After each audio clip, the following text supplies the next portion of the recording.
Joining me now is Tom Hayes. He is the chairman and managing member of Great Hill Capital. We have just about a minute before the bell, but what are you looking forward to in today's session, Tom? Yeah, I think, Ashley, first of all, thanks for having me. I think the big story today is coming off of Chairman Powell's comments yesterday, where he kind of alluded to the fact that he thinks the market is a bit fairly or fully valued or overvalued. And the market didn't take well to that yesterday. I think what we have to look at here is what aspects of the market. Because if you just look at indices, which is predominantly Mag 7 weighted, 22.5 times earnings, 13.7% earnings growth, I think he's right. I think if you look under the surface and you look at all the opportunities in small caps, you look at value, you look at healthcare, some of the beaten down sectors, healthcare, energy, international, the opportunity is second to none. You know, just looking at today, you saw Alibaba is up, 8-9% pre-market. They released a new AI large language model called Qwen 3.0 Max with 1 trillion parameters. International stocks have been outperforming the U.S. 2-to-1, Chinese stocks 3-to-1. So I'm interested to see the market's reaction on the day after. We're gonna go to the bell now. We're gonna talk more about that. Tom, let's get a little bit deeper into that first point that you brought up. Fed Chair Jerome Powell said stock prices are, quote, fairly highly valued. What are your thoughts on that assessment? Yeah, I think, this is reminiscent of Alan Greenspan in 1996 when he said irrational exuberance in the stock market. He was 4 years too early on calling the top.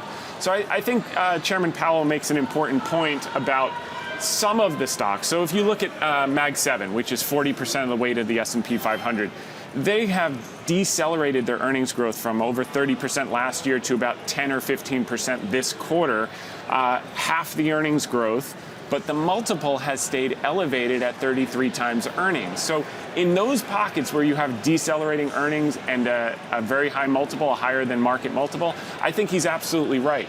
I do think, though, as we look at rates coming down, which is helping the cyclicals, helping the unmagnificent 493, helping small caps. Small cap stocks right now are at a once in 25-year opportunity. So in the last 100 years, this is the 4th time that small caps have traded at such a low valuation relative to large caps. Every time you bought the small cap index during these periods, you had dramatic outperformance over the next 5 to 6 years. We saw the same thing from 2001 to 2006. So what are the conditions precedent that create the opportunity in small caps? Rates coming down into an expansion allows these companies to refinance debt, because at the small cap level, that is the biggest risk, is solvency risk. So this is going to be a huge opportunity. Small caps, 35% earnings growth next year, 17 times multiple, the exact opposite of the Mag 7. So as he points to the indices, he's right. As he points to under the surface, there's a tremendous amount to do. And what's your take on the 25 basis point cut, and what do you think is going to happen for the rest of the year? People are saying perhaps 2 more cuts before the end of the year and into 2026.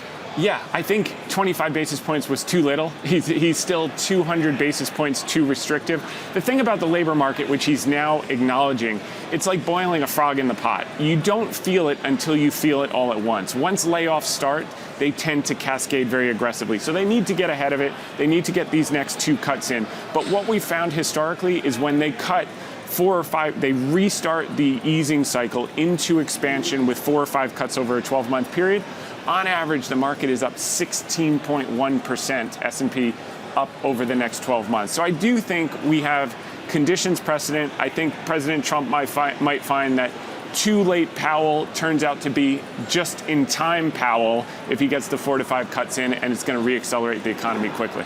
And it's hard to believe because Q2 earnings season just ended, but there's another one, Q3 earnings right around the corner. What are your expectations for it? Well, it's really interesting. Usually expectations have come down into the quarter. Expectations are actually going up. A couple months ago, 7.2% earnings growth expected, now 7.9% earnings growth. Same thing for next year. It went from $300 a share to $305 a share. So estimates going up. I think they're still conservative. I think we will beat. I think what people are going to be a little bit surprised by this quarter is if you look year on year for the growth rate of earnings for the Magnificent Seven, they're going to be a lot more subdued because all that CapEx that's going into AI is impacting earnings, impacting their ability to buy back shares. So I think that's going to be kind of the nuance. You have these unloved stocks that are now part of the catch-up trade that managers have to be in because they all sold in the hole in April, and now they have to catch up to their benchmarks with performance. They're not going to do that in Mag 7, which have already had the run. They're going to do it in those stocks that are just getting going right now. So I think that's the one thing that I would be focused on. What does earnings growth look like with all the CapEx spending in the Mag 7?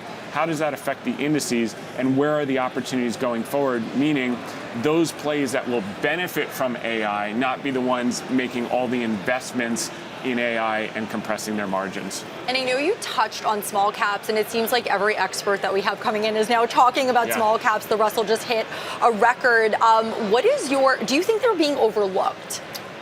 Yeah, I do think they're being overlooked because people don't trust it. There have been a lot of false starts over the last few years. I think the only thing that could make them come out of the penalty box was the restart of the easing cycle. And now that we're seeing that, I think we're going to see a huge amount of growth. Look, the earnings don't lie. 35% earnings growth at a half that multiple, 17, 18 times, you have to have some exposure. And then they're bifurcated between those that are profitable and those that are unprofitable. Obviously, the profitable ones are dramatically outperforming. But we're loading the boat in some of these stocks. Like, for instance, a covert play that we have on AI is natural gas play called Comstock Resources. No one wanted to talk about this, a year ago when we were buying at $8 and $9. Jerry Jones, who owns the Dallas Cowboys, he made all his money in energy to buy the Cowboys. He owns 75% of the stock. They have 1.1 million acres in Louisiana and Texas, near the export terminals, near the liquefaction terminals. And if you believe Goldman Sachs that data center growth demand is going to be 165% by 2030, and natural gas is going to power 60% of that, you definitely want to have exposure to natural gas and in the small and mid-cap sectors. And I understand that you are bullish on energy. Can you talk a little bit more about why? Yeah, so the weighting of the energy sector in the S&P 500 is at historic lows. The last time it hit 3% where it is right now was in 2020 during the COVID lows when energy prices actually went negative. They were paying people to take barrels of oil in 2020 during COVID. If you bought energy stocks during that period, you made a tremendous amount of money over the next 12 to 18 months, and now you have the AI tailwind coupled behind it, along with the administration's favorable policies. All right, Tom Hayes, chairman of Great Hill Capital, thank you so much for joining us at the New York Stock Exchange. Thank you, Ashley.